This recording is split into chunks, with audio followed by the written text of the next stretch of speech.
Soy América Nancy Gutiérrez Romero de la Preparatoria Carlos Castillo Peraza del segundo C, turno vespertino. Mi equipo está conformado por González Aranda Juan Carlos, Daniel Piña Ofelia, Pérez Fernández Pamela y Simón Ramón Pablo. Nuestro profesor es Sánchez Solís Álvaro Daniel y nuestro proyecto se llama Quimbomba y será entregado el día miércoles 13 de noviembre. El tiro parabólico y de su relación con el juego de Quimbomba. Primero, ¿qué es el tiro parabólico? Básicamente es el movimiento en curva que sigue un objeto cuando es lanzado en el aire. Esto sucede gracias a dos tipos de movimiento, uno horizontal y uno vertical. Mientras el objeto se mueve hacia adelante, la gravedad lo atrae hacia abajo, formando una trayectoria en forma de parábola. En física entendemos el tiro parabólico gracias a las leyes de Newton. La primera ley nos dice que un objeto seguirá moviéndose en línea recta si no hay fuerzas que actúen sobre él. Aquí la gravedad es la fuerza que afecta solo el movimiento hacia abajo, creando así una curva. Este concepto tiene elementos clave: el ángulo de lanzamiento, la velocidad inicial y la gravedad. Un ángulo de 45 grados, por ejemplo, suele dar un mayor alcance para el lanzamiento. Pero entonces, ¿qué tiene que ver esto con el Quimbomba? En el Quimbomba lanzamos un palo pequeño que sigue una trayectoria parabólica. Los jugadores intentan controlar el ángulo y la fuerza de lanzamiento para hacer que el palo llegue más lejos. Al entender el tiro parabólico podemos mejorar nuestra habilidad en el juego. Entonces el tiro parabólico nos ayuda a comprender el comportamiento de cualquier objeto lanzado en el aire, como en el Quimbomba.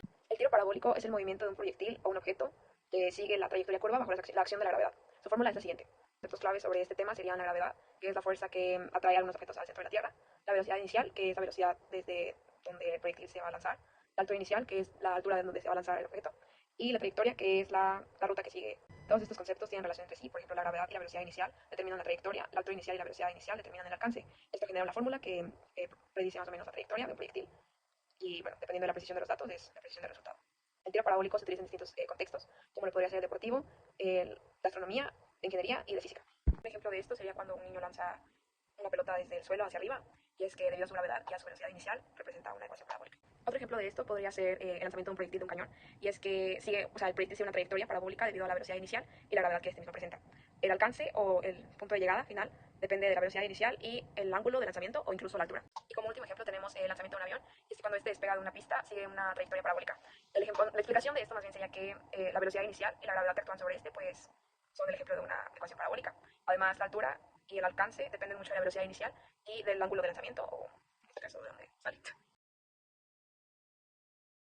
Empezaremos analizando los datos del movimiento realizado en el ejercicio, empezando con el tiro vertical, en el cual encontramos los siguientes datos. Empezando con la aceleración, que la tenemos en cuenta como la gravedad, que es de 9.81 metros sobre segundo al cuadrado, siguiendo con la velocidad final, que es el punto más alto donde se encontró la Quimbomba, y tenía una velocidad de 0 metros sobre segundo, porque se encontraba suspendida en el aire. Y el tiempo en el que duró la Quimbomba en el aire, hasta llegar al punto más alto, que fue de 2/3 de segundo. Pero desconocemos la velocidad inicial, así que la buscaremos con la siguiente fórmula. La fórmula nos dice que la velocidad inicial es igual a la velocidad final menos la aceleración por el tiempo. Es decir, los 0 metros sobre segundo de velocidad final más 9.81 metros sobre segundo al cuadrado, que es de la aceleración por la gravedad, multiplicado por los 2/3 de segundo. Esto nos va a dar 6.54 metros sobre segundo, que corresponde a la velocidad inicial. Luego continuaremos con el movimiento parabólico que toma la Quimbomba al ser lanzada por el palo, que se expresará con los siguientes datos y la siguiente fórmula. Primero tomaremos en cuenta que la aceleración de la gravedad es de 9.81 metros sobre segundo al cuadrado y que la Quimbomba se encontraba a una altura aproximada de 0.8 metros, es decir, 80 centímetros sobre el nivel del piso. Y la distancia que recorrió fue de un aproximado de 3 metros. Con estos datos buscaremos la fórmula de la velocidad inicial. La fórmula nos dice: velocidad inicial es igual a la raíz cuadrada de la gravedad por la distancia al cuadrado entre el doble de la altura. Es decir, la raíz cuadrada de 9.81 metros sobre segundo al cuadrado por 3 metros al cuadrado entre 2 por 0.77. El resultado de esta ecuación nos da como la velocidad inicial es igual a 7.57 metros sobre segundo. El estudio del movimiento parabólico y el tiro vertical es fundamental en física. Ambos tipos de movimiento permiten predecir posiciones, velocidades y tiempos en situaciones prácticas, como el lanzamiento de proyectiles. Además, destaca la importancia de la aceleración gravitatoria y la independencia de los componentes en el análisis de trayectorias, conceptos fundamentales para entender la dinámica de cuerpos en el espacio tridimensional.